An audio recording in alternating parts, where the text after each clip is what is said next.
Remember when we were all told that legal weed was going to be the absolute biggest financial windfall of our generation?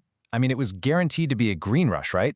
It was supposed to be an industry so incredibly profitable that it would crush cartels and mint billionaires literally overnight. Well, let's dive into this explainer and unpack the massive, totally unexpected financial collapse of the legal cannabis industry from the inside out. Because, spoiler alert, the whole thing is going up in smoke. We aren't just looking at a minor economic hiccup here, we are looking at an entire industry being systematically dismantled. To really grasp the scale of this, you gotta look at this number.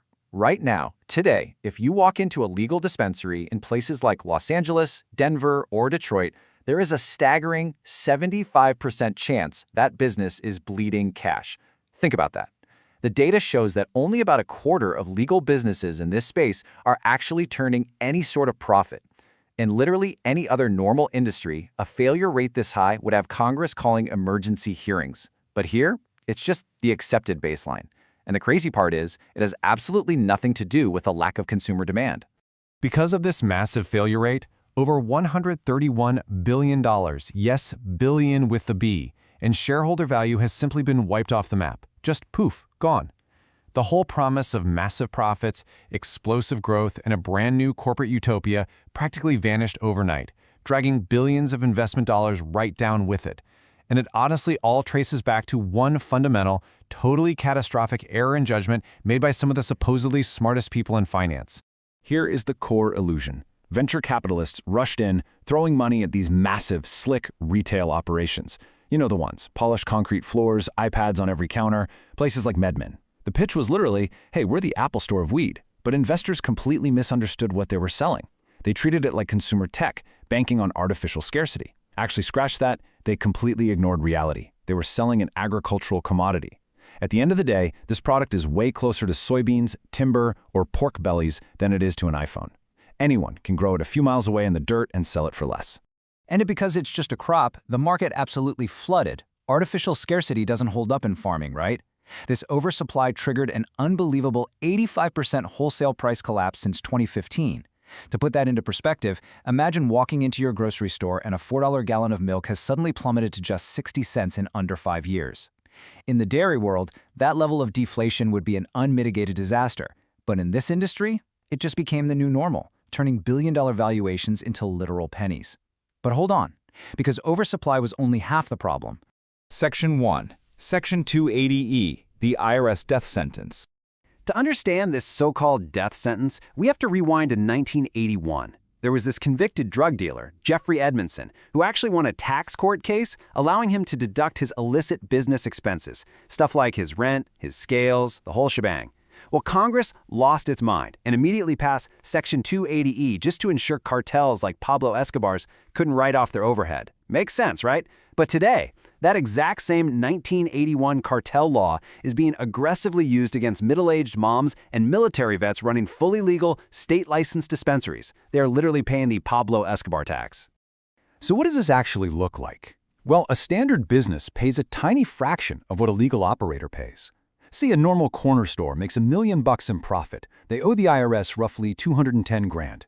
A dispensary making that exact same million, they pay 700 grand. And remember, that is just the federal layer. By the time you add in state, excise, sales, and local taxes, 39 cents of every single dollar is gone before they even pay their rent or their staff. It absolutely crushes the legal market. And ironically, it heavily incentivizes the very thing this law was built to destroy, the underground market. Section 2. The shadow empire wins.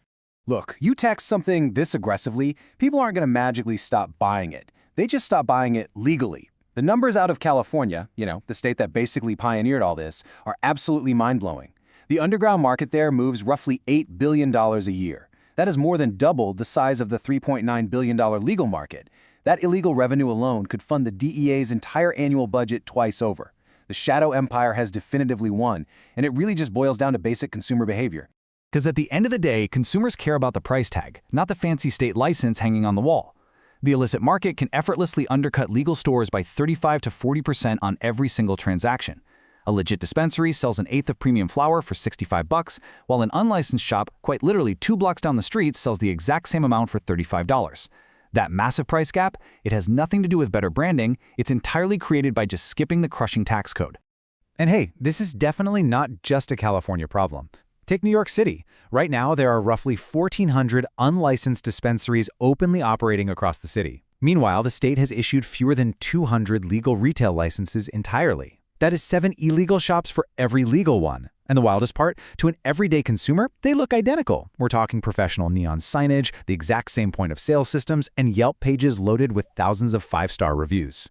With advantages like these, traditional enforcement is basically a game of whack-a-mole. Even when the authorities coordinate these massive sweeps and padlock the doors, these highly sophisticated, sometimes transnational groups just reopen a few hours later, often in the exact same building, just slapped with a new name. On top of that, some licensed cultivators use their legit status as cover to grow 10 times their legal limit, secretly shipping the excess across state lines to places like New York or Florida for a massive 3x markup. No legal supply chain can compete with those margins. So, the corporate guys are chasing a market tax to death, while the government chases an illicit supply that regenerates overnight. Section 3. The Micro-Survivors. Now, you might be wondering, is anyone actually making it work? Yeah, actually.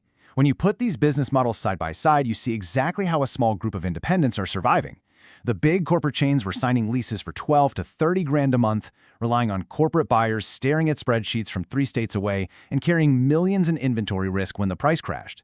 The indie micro-survivors, like Herba or this delivery service called Herb, do the exact opposite. They run delivery logistics right from a kitchen table, the owner is physically on the floor talking to the locals, and most importantly, they use a consignment model. They don't pay the growers until the product actually sells, which means zero upfront financial risk. These folks are surviving because they act like classic, traditional Main Street businesses. They keep their overhead practically non-existent, and since they don't carry that upfront inventory risk, they can flip their selection weekly, turning fresh inventory into their best marketing tool. They are agile enough to pivot with the market and honest enough to keep the regulars walking back through the door. Honestly, when you cut through the billions in venture capital hype, these nimble micro-survivors are the only part of this entire industry that's actually functioning. Section 4. The final twist. Big Pharma Takeover.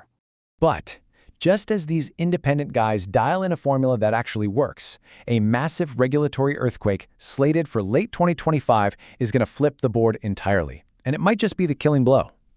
It's all about the DEA moving the product from Schedule 1 to Schedule 3. At first, the industry threw a massive parade over this. Why? Because legally, moving to Schedule 3 acts as a silver bullet against that brutal 280 tax law we talked about. Stock prices went through the roof. But then reality set in, and they realized this reclassification was a total Trojan horse. Schedule 3? That's the exact same federal classification as ketamine or Tylenol with codeine. And here is the absolute catch of the century. Once it moves to Schedule 3, the product legally transforms into a strictly regulated pharmaceutical. Suddenly, playing in this sandbox requires FDA-approved manufacturing facilities, massive reams of clinical trial data, and endless audit trails. The compliance costs are going to be astronomical. There is simply no way your friendly local delivery guy or indie corner dispensary can afford that. They're going to be priced out of compliance the second the ink dries on that rule. But you know who can afford it? Big Pharma. Just to wrap your head around the kind of pharmaceutical markup we're talking about, look at Epidiolex. It's an FDA-approved CBD medication, and it costs $32,500 a year per patient. You can literally buy the exact same raw compounds at a California dispensary for a tiny fraction of that cost. The plant hasn't changed, the regulatory category has. Once it gets that pharmaceutical label, it gets priced and protected like a drug, funneling massive profits straight to the mega corporations built for FDA compliance. And make no mistake, those corporations are already making their move. Tobacco and pharma giants have spent the last 5 years quietly scooping up huge chunks of the industry. Just check out this disparity. Leading into 2025, big pharma and tobacco dropped over $300 million on federal lobbying. The independent cannabis operators barely scraped together $2 million. These titans are flexing their massive lobbying muscle to ensure the new FDA rules are custom-written exclusively for them, perfectly tailored to lock out the little guys forever. So I want to leave you with this final thought. The government taxed the original legal pioneers to the brink of extinction. The illicit shadow market doubled in size and swallowed the profits. And now, the rulebook is being rewritten to hand the keys to pharmaceutical giants.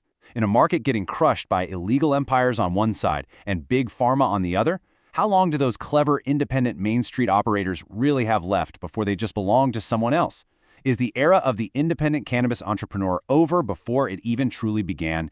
Definitely something to chew on the next time you see a flashy headline about the green rush.